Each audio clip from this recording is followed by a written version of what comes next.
Good morning, good afternoon, or good evening, wherever you are. We are here, and it is the afternoon for us, and we are rocking the love. I'm Robyn. And I'm Gil. And we're glad to be with you and glad you are with us. Thank you so much. We're excited today to come and chat with you a bit. Welcome, Ah, Wayne. Good to see our space cowboy out there. We are excited to be with you today. We're going to be talking about oneness. Oneness, what is that? And how does it play out in our relationships?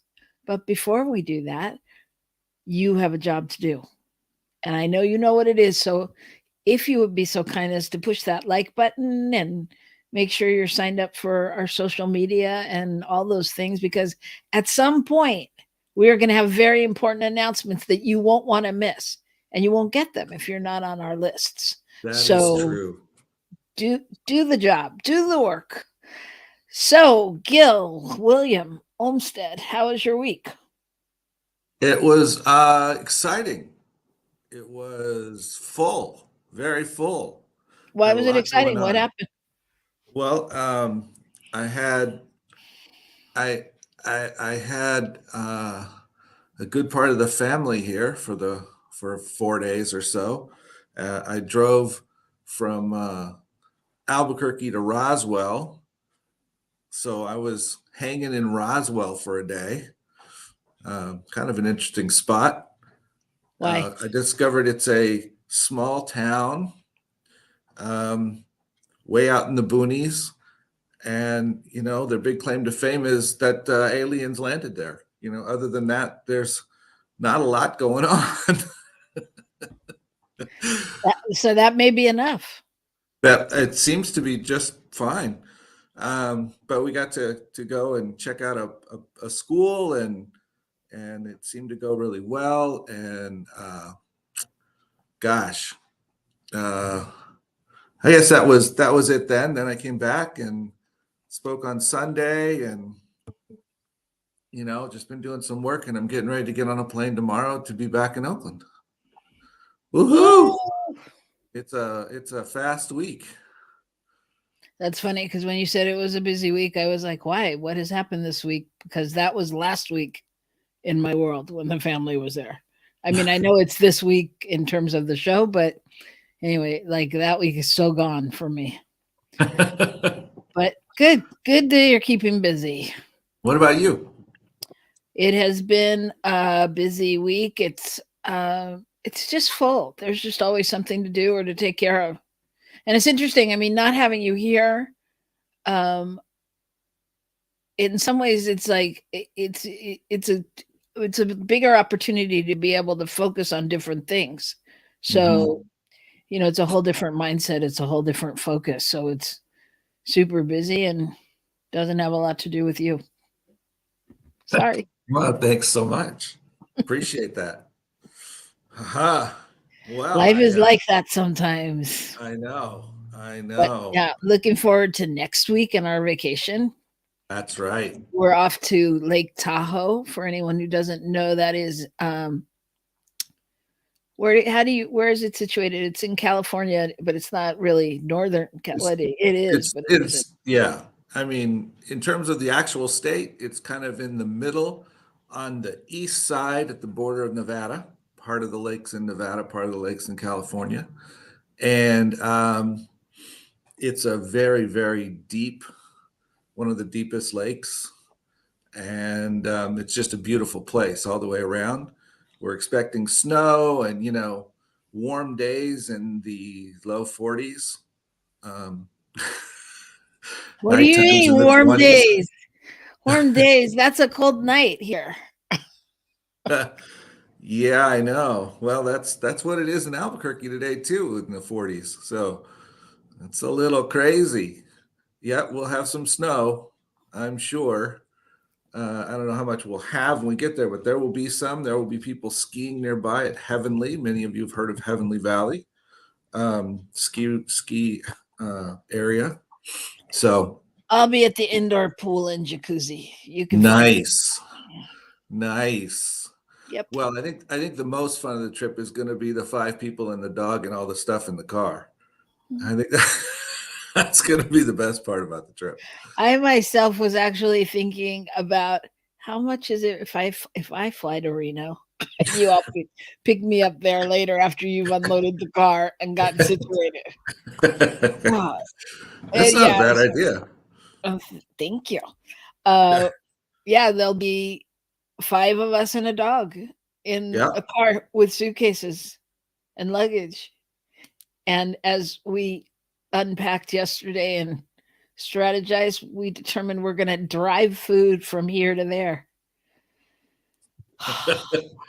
This is where one practices letting go of one's ideas and just So allowing it to unfold without attachment and really taking a deep breath and not saying, I told you so afterwards. So that is the story. well, we get to be in the oneness. We'll all be one together, smushed. We should, we'll see how one we emerge. So, all right. So enough about our family. I guess that's the way to kick off Thanksgiving, though, right? Because it's all about family, and it's really not Thanksgiving unless there's some drama somewhere. Right, So right. Well, we may as well start it at the beginning of the week. it reminds us of the human reality. What human reality? The reality that as much as we strive for bliss and oneness, it's not always easy. Yeah, it's an opportunity to find it. Anyway, Yes. these are not glasses, just so all of you out there wondering, because I know. They are blue blockers. I'm blue blocking today. Nice, nice. All And right. and and I just wanted to say hi to Facebook user talking about our land of enchantment here in New Mexico. Thank you. I'm guessing who that might be, but That's really incredible that you can guess that out of how many millions of people are on Facebook. well, how many millions of those people watch us? Well, but it doesn't matter if it shows up that way. It could be any number of people. That's true. It could be. It could So we be. welcome you, Facebook user, and the bigger you that you represent, all of the Facebook users. So thank you. Anyway, that land of enchantment, though, I think that's someone from New Mexico. Yes, I'm pretty sure. Okay. Yeah. All right. All right. It is time. And for now, and here's the good news. What do Good you got? news. All right. So, in honor of this going to Lake Tahoe and having fun and having snow, and yes, it is Myrna. See, I was right. Um, You weren't that right. You said it. You said you thought they were in New Mexico. well, okay. And how do you know that's the same Facebook user? Maybe it's several Facebook users. Okay. Anyway, I'm gonna go Thank back. you. All right, good. Okay, so we'll clear this all up with you later, folks. But what I've discovered was that multiple studies out there indicate that adults should play more. And in fact, one of the things they suggested is that you go outside and have a snowball fight. So that may show up for us this week, but Mm, you'll be less stressed, you'll have better relationships, you have more energy, you're more creative. That's a good thing. You improve your brain function, which for some of us is a very important thing. You sleep better, and you're more confident if you play more. So go out and play, have some fun, do something weird, run around, play in the water, do something unexpected, have fun. You can do cool. it, even if you're an adult. And you need to do it, especially if you're an adult. Yes, All especially if right. you're Well, an that adult. is good news. That is good news. That's how easy it is just to change your demeanor or state of being. That we can just go out and play. My good news is that after 185,000 hours, 8 years, and 44 iterations. Heinz ketchup has redesigned their superior plastic top to be completely recyclable. The top Wow. on their ketchup. This was The top. disturbing. Yeah, this was disturbing to me because we all think it's recyclable anyway. Right. I mean, it goes into the recycling thing, but I mean, they're not disturbing. This is great, but that piece was disturbing. I'm like, so what's been happening with the ketchup top that we throw away? But anyway, um, and you say, why so much? Why did it cost them $1.2 million? And it says the top was not easily recyclable before, which resulted in as many as 1 billion of them every year going into landfills. 1 billion bottles of ketchup. Wow, No, that's a lot of ketchup. 1 billion ketchup tops. I know, but that represents 1 billion bottles of ketchup. Yeah. That's a lot of ketchup. Yeah. Wow. Okay. Well, that So should be huge if you figure those little round things. But if you put 1 billion of them, I bet we could fill up my office several times. I don't know how many 1 billion is. It's a lot. yeah. Okay. All right. So the other thing that was really cool about the article was that it said that in their mission to create this new cap that they designed like 45 other ones, and that they printed in-house using on like a 3D printer, and that they're excited. It says the move will mean a potential 1 billion plastic caps, enough to here it is, enough to fill 35 Olympic swimming pools. There you go. So Wow. there's your visual. Woo. But the thing I was going to say that's good about it is they said that the new design they're very excited about because it could be perfect for other products like shampoo and other bottle top type products, and that they're really excited and interested to share the design with other corporations that face the same or similar challenges. Aha. So that's Pretty exciting. cool. And then I have one more piece of good news that I heard the other day on the radio, which is this Sunday night. Oh, I know what you're going to say. I know what you're going to say. I know you do, so say it. It's an iHeart special Sunday night when Elton John is going to play his last song in America at the end of Yeah, his tour. the very last. The The very very last last song. song. Because he still has a couple concerts over in Europe. But I think that's very cool. He's gonna say his last words to the American audience and play his last song. And I think Gil and I talked a couple episodes ago that we went to the Elton John concert. If not, we did. We did. And We talked about it. it was amazing. It was so amazing, and he was so heartfelt, and just someone that's really shaped music and I don't know, my life growing up, and then his book, his movie, all of those things, and all the work he's done with AIDS and kids, and he just seems like a really authentic, genuine person. And yeah, so I'm hoping to check that out if I remember or set an alarm.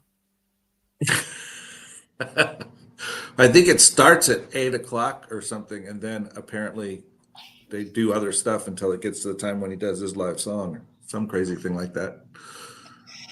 Yeah, so if you're interested, check that out. By the way, did you hear where it was coming from?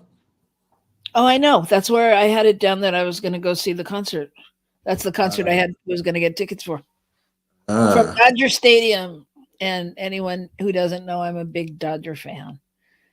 All right. So there you have it. I'm excited to get into this topic. So let's take a break and let's come right back here and explore oneness in relationships. Woohoo! We'll see you right back here on New Thought Media Network.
And Hello, we're everybody. back.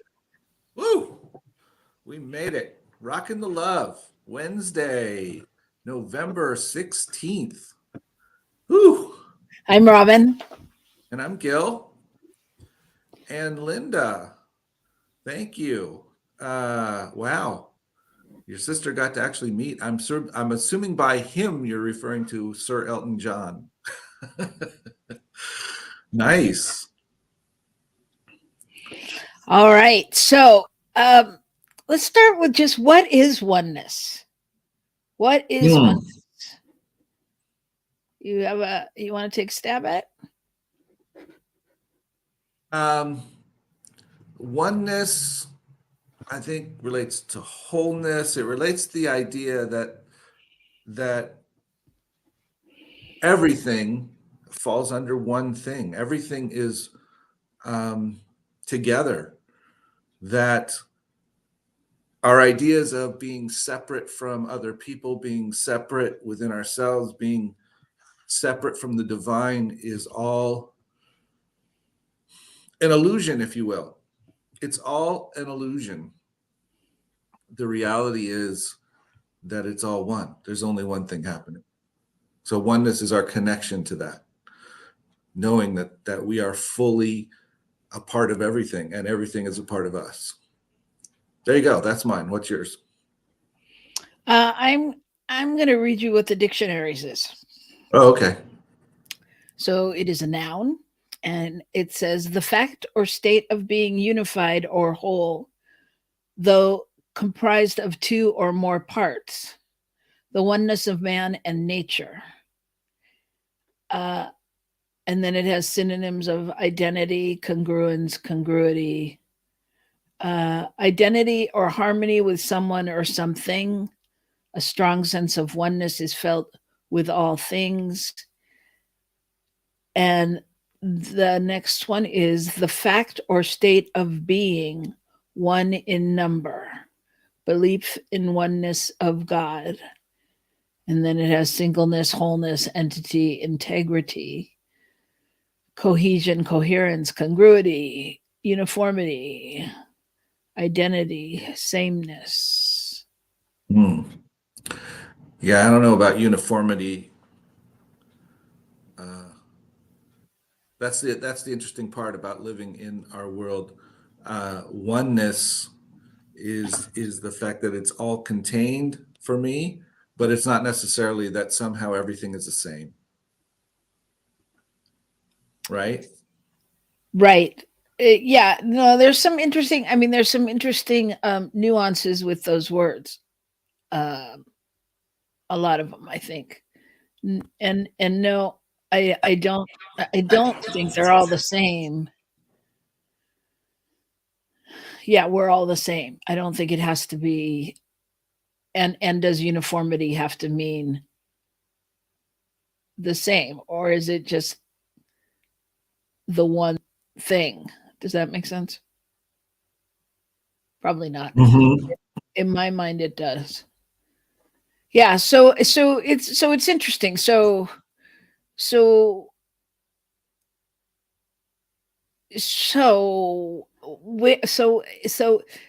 further, when I was reading about oneness in different places, like it also likened oneness to enlightenment.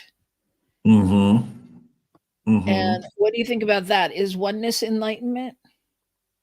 Well, um, I think I think experiencing oneness is part of what enlightenment is talking about. It's about when you feel that full connection to the divine, to the universe, and you know that you are a part of it fully. Um, which the word enlightenment sounds like it means you somehow got smarter. Somehow you're more specialer than you were before. Um, and the reality is oneness is what we are really is our natural state. It's not something odd and different.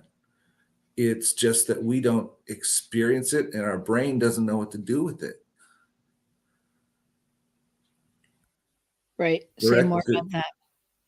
Um, well, it seems we often feel separated because of how we learn to dissect our world and live in our world is to figure out what's good and what's not, what works and what doesn't. Everything is about this dichotomy of things, when in essence all those things, whenever I'm talking about this negative over here or this positive over here, that's just me, because anyone else could look at those and decide that the positives were on the other side and the negatives were on, I mean, it's just a perspective. It's just my idea. So all of that stuff is contained in the one. Right. So we've grown up believing that a lot of things are going on and that we have to hold many perspectives, is what you're saying, basically. Well, yeah, and that I think we're taught. I think our brain naturally does it. I think there's levels at which, just in terms of survival of species and all those things, we have had to figure out, you know, when is it safe to go in the backyard where the bear is, and when is it not? You know, Right. which So, literally happened to me last night. So, it's an important thing to know. okay. You, you, Do you want me to I, say more? well, not Uh, particularly, but it doesn't okay. make sense to anyone else but me. Well, I looked out. I looked out last night, and the gate to the yard adjacent to where I am was down again. And I went out with my flashlight, and I went over there. And you know what? I got to the gate. I couldn't really see anything, and I decided I really didn't want to see anything, and so I went back. I didn't want to know if the bear was there. So what we've had is, over the last 3 or 4 nights, we've had a bear or several bears who keep going into this yard and eating apples off the tree and exploring around the yard. And they've broken down the gate a couple times. And then also we've taken it off the hinges and working on it and leaned it up against there, and they've knocked it down multiple times now. So it's a very interesting thing. But my point was just that what happened was my inner wisdom said, I'm going to be one with that bear from a distance, because I want to be alive. So, that's that part about how we for our own good figure out, what things we should join into and what things we should stay away from. And because we do that with everything, and it doesn't always serve us. Well, yes. And but we're all, I mean, the bear's a fine example, and we're all taught to do things differently. So when we're talking about oneness, how can we ever be one if somebody else might have charged in there to see the bear, or somebody else might handle it a different way, or somebody might stand outside and bang on pots or whatever. So we all have different ways of expressing, right? So And in my opinion, in that moment, it was not a good idea for me to go in there with a flashlight or pots or anything else. And somebody else may have determined that was a good idea. I got it. I'm speaking to the larger picture of Okay, relationship. sorry. Well, It's not that's about you. I can't see the bigger picture. I'm myopic. It's a whole different show. Okay. But I mean, because I really thought about this. I'm like, what is oneness? What is oneness in our relationships? How do I find oneness with my partner in a relationship? Because it expresses differently, right? So is it,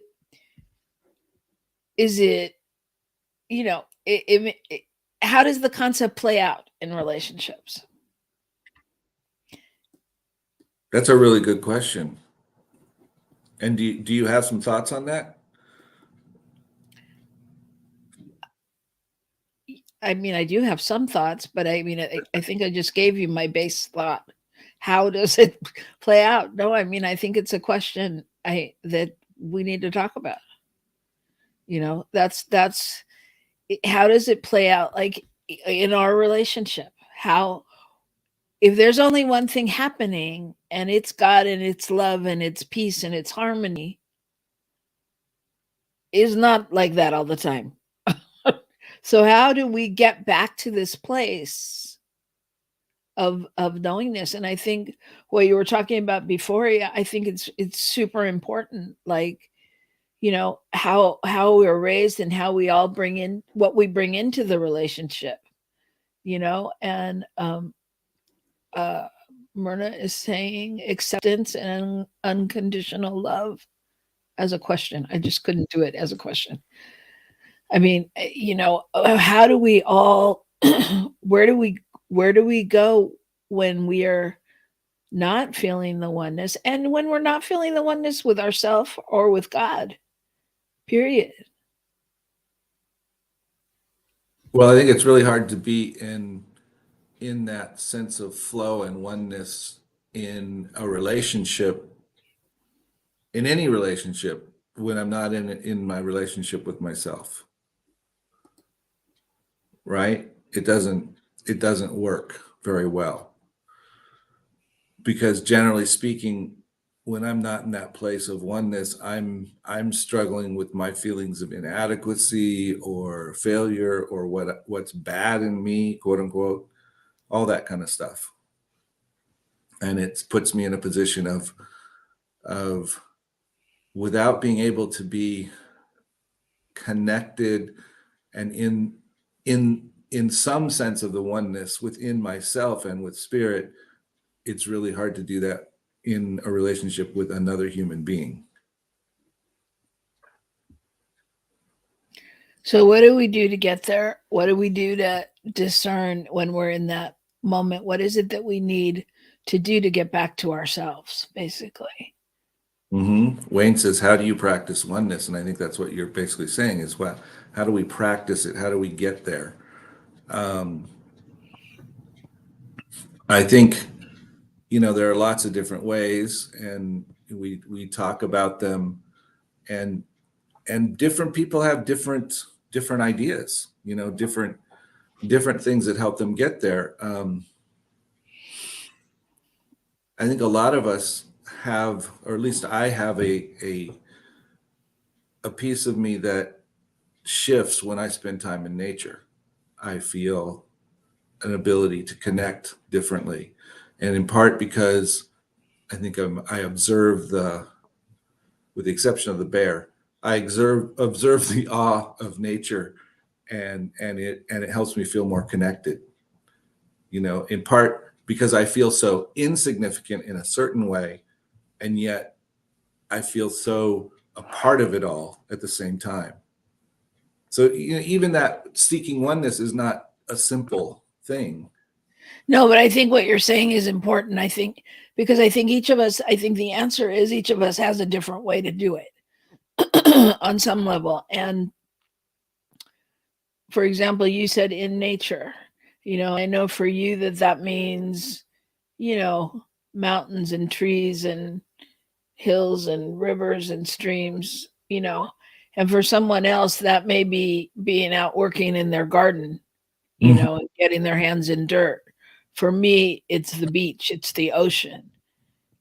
There's not one direct route, but and I think the answer before that is, on some level, you have to be willing to do the work, meaning find out what that is, find out, really be in touch with yourself and know that when do you feel better? What does settle you down? I mean, because we can go, oh, yeah, you breathe and you meditate and you om and you find it like that, which may be true. I'm not necessarily putting it down, but there's probably a step before you even do that, and I know for me, it is breathing, it is taking that breath.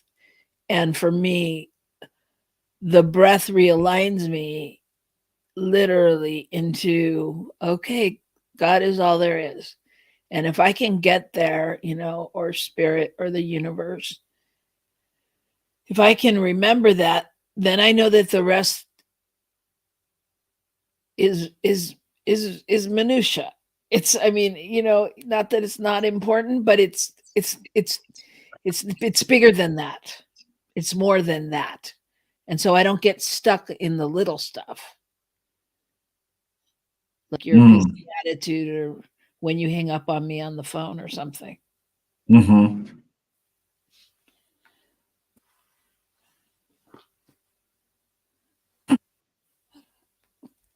Go ahead. What?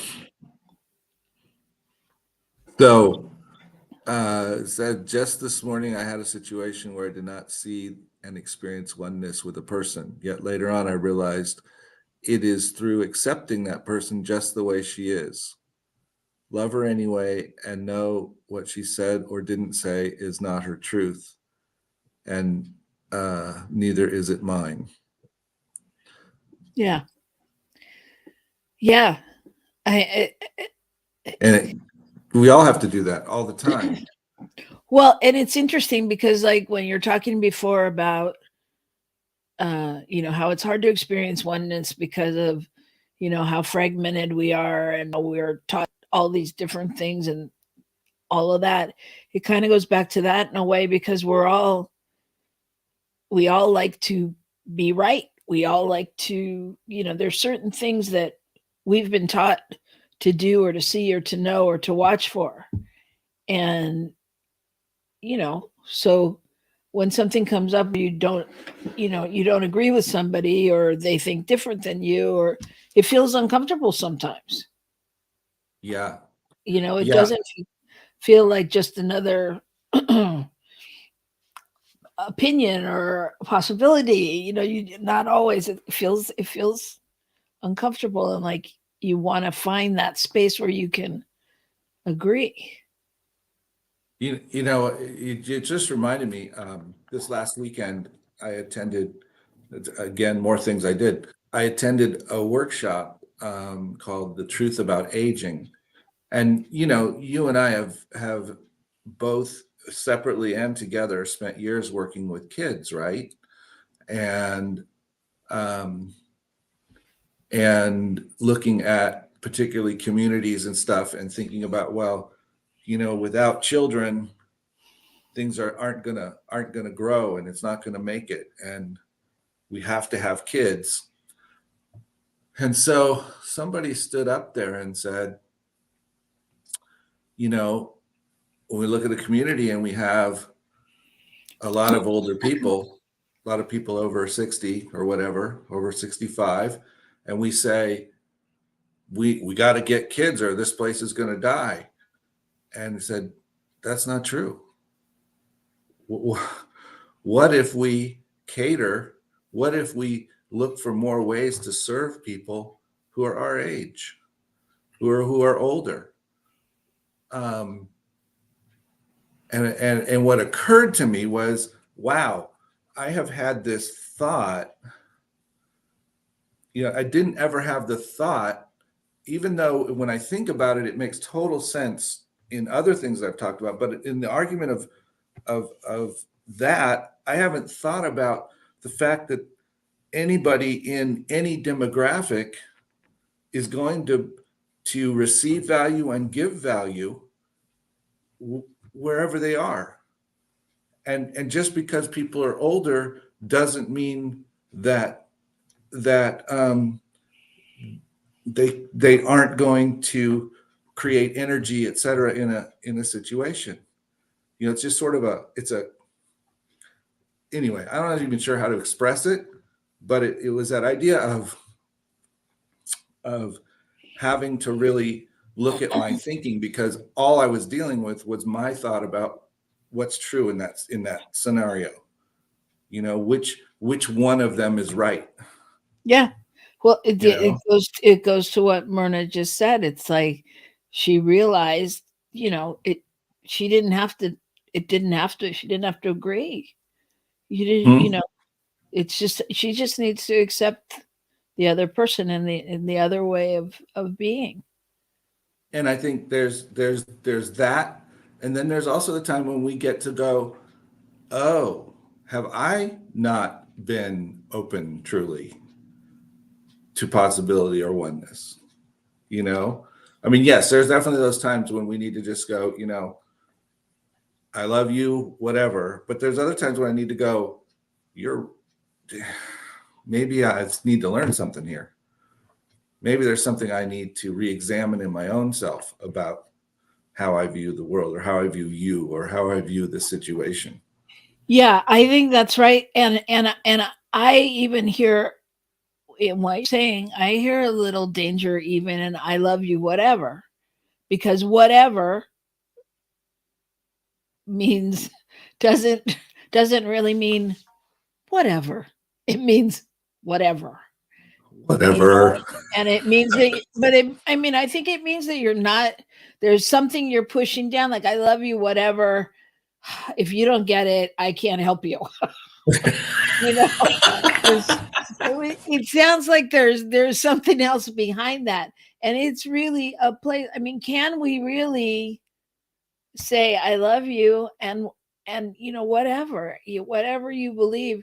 I mean, and it goes back to like, even when Gil and I got together, and he was coming from a deeper Christian place, he truly had a fear that I needed to be I needed to be saved, because I had these crazy thoughts that there was, God was there was nothing wrong, and that, God and I were one. It wasn't up there or outside of me. And he was a little leery. He was like, "Oh, I really like her. She's a smart girl, but she needs some work." Right?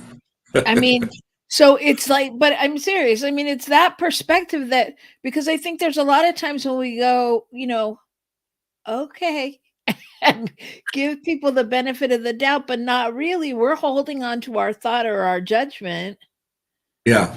you know? So it's Yeah. really, I mean, that just, it's not, I love you, whatever. That's the work. That's the hard part. And, in relationship,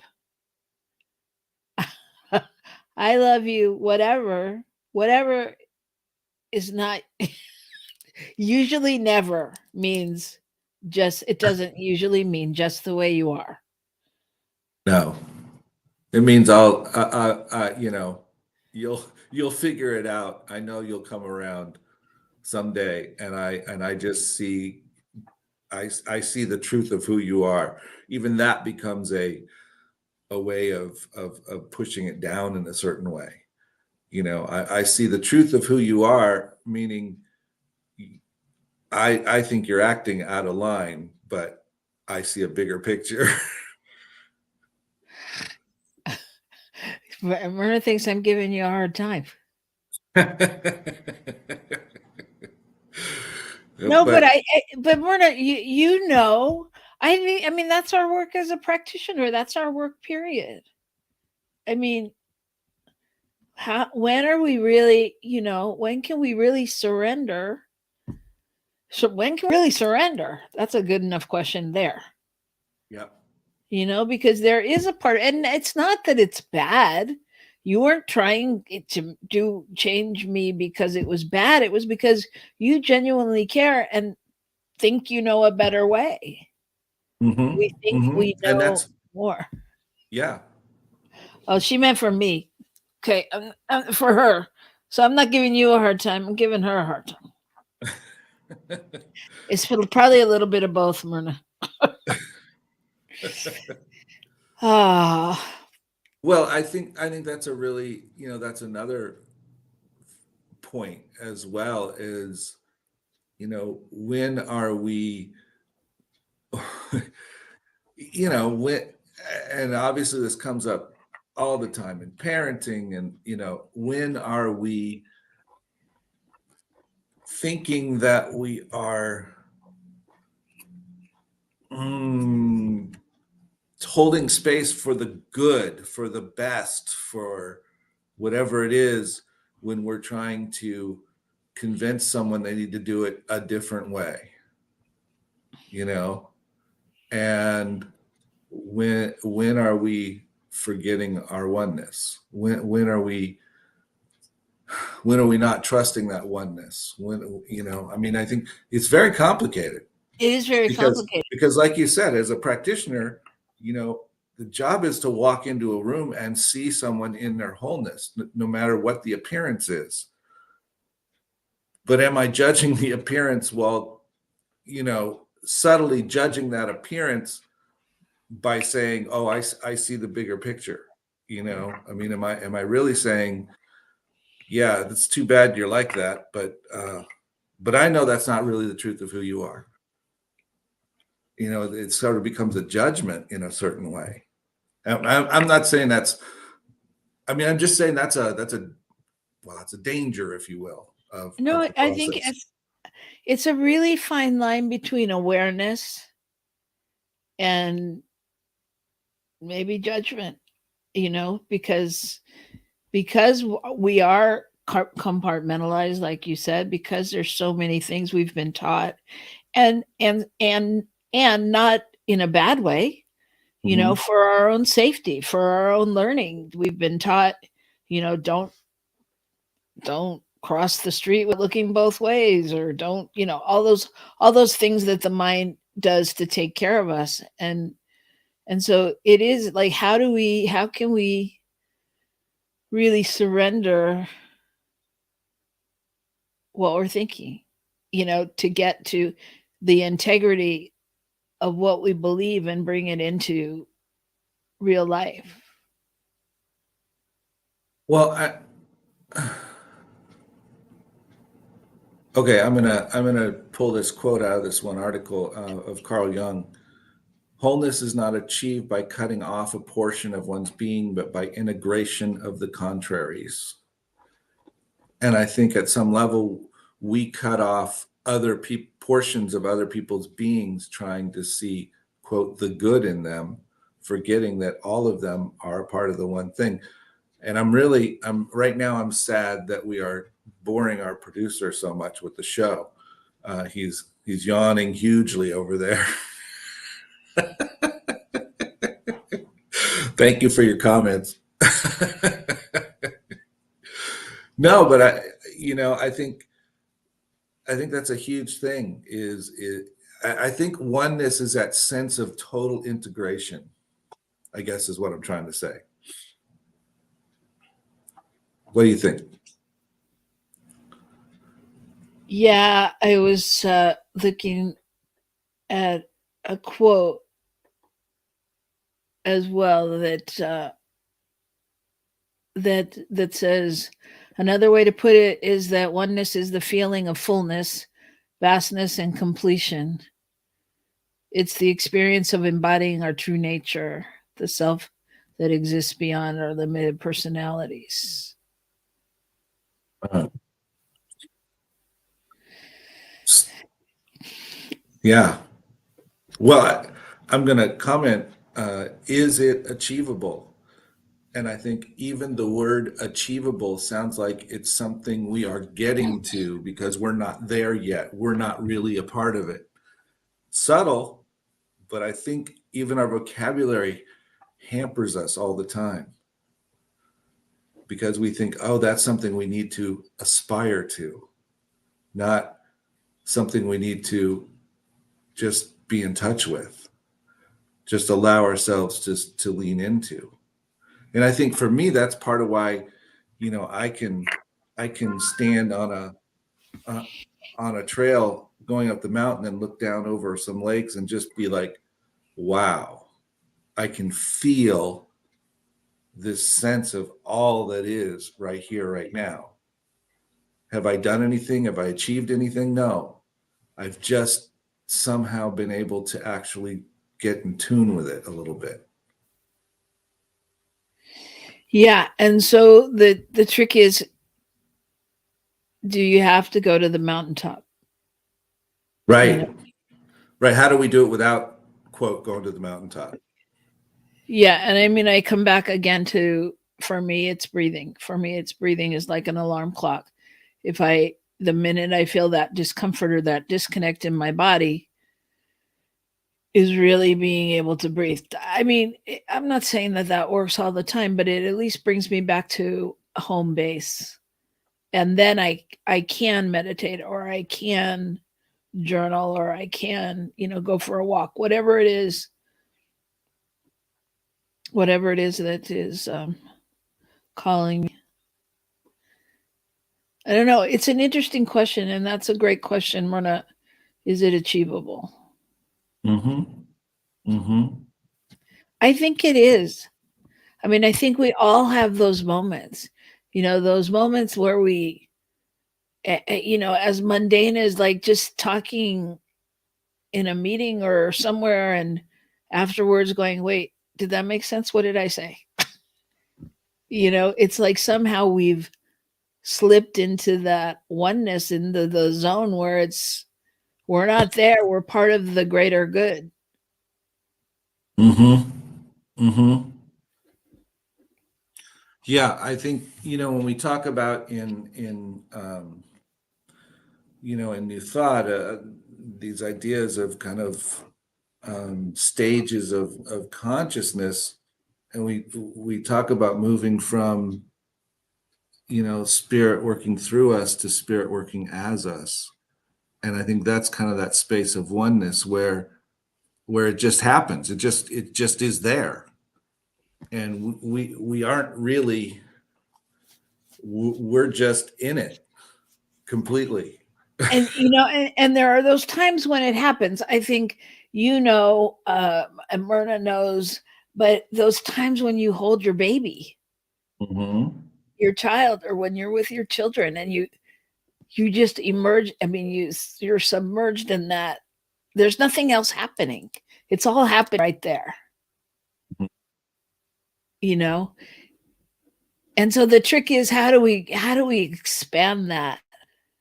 How do we expand that to the things that we don't like? The things that are going on in the news, or the things that we don't necessarily agree with or aren't comfortable with in our relationship.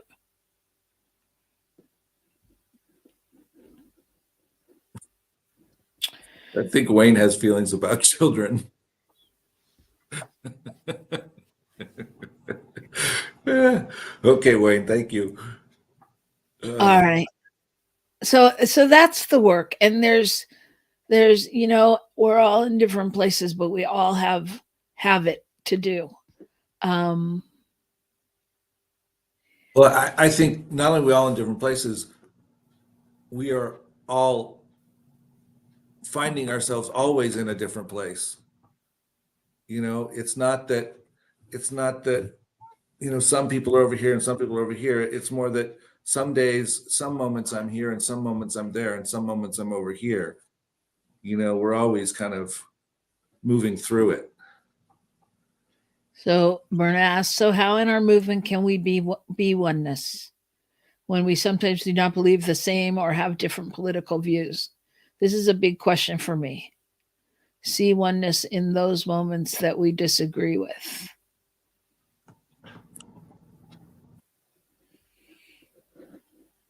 It's a good question. And I think, the more we can do it within ourselves, Mm-hmm. the more we can do it within the movement. And I think, you know, that just comes up for me a lot, because I'm really realizing that, probably my whole life has been focused on out there and who's out there, and what do they think and how can I serve them and how can we make this better, when in reality, if I can't do it here, it's not going to happen there. So I think, like what you were talking about this morning, Myrna, with your person that you didn't agree with, or what we've been talking about here, it's really going back and really just, I think, staying awake and aware and checking yourself on those things. Like when you feel that happening or coming on, just assessing what's going on. I think awareness is obviously the first key to when we disconnect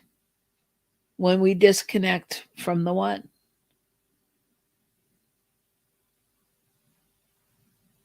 Yeah. Yeah. And that's where the fear or the depression or the thinking it's not worth it or all those kinds of thoughts for me show up, is when I'm moving in that space of disconnecting, or of disconnection, maybe more accurately. And I'm not feeling into the oneness. And I think that's why we meditate. That's why we take a walk in nature. That's why we, do certain things, is to support us in realigning, reallowing ourselves to be in the oneness, acknowledging that that is the truth, not whatever else I'm thinking. Yeah. Yeah. Whew. Myrna says, gracias. You're welcome. You're welcome. We're glad you're here today too, Myrna.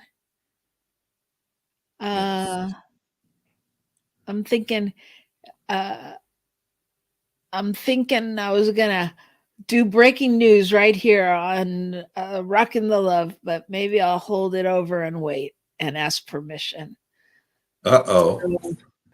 So I won't break any news coming up about Myrna right here on New Thought Media Network. Myrna's news.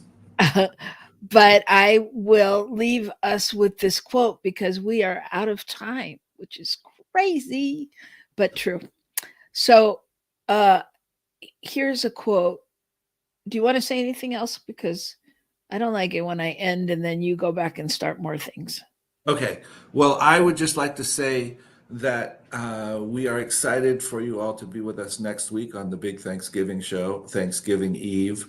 So plan for that, and we'll look forward to seeing you then. And thanks for being with us today. Okay. So here's a quote by Llewellyn Von Lee. Oneness is not a metaphysical idea, but something so simple and ordinary. It is in every breath, in the wing beat of every butterfly, in every piece of garbage left in the city streets. This oneness is life, life no longer experienced solely through the fragmented vision of the ego, but known within the heart, felt in the soul. This oneness is the heartbeat of life. It is creation's recognition of its creator. In this Mm, oneness, life celebrates itself and its divine origin. mm. Thank you. So there you go. So celebrate your divine origin this week and Yes. and just rock the love because that's all there is. We'll see you next week right here on New Thought Media Network. Thank you everyone for being with us. Thank you, producer Michael Mangus. And we'll see you next week. Rock the love.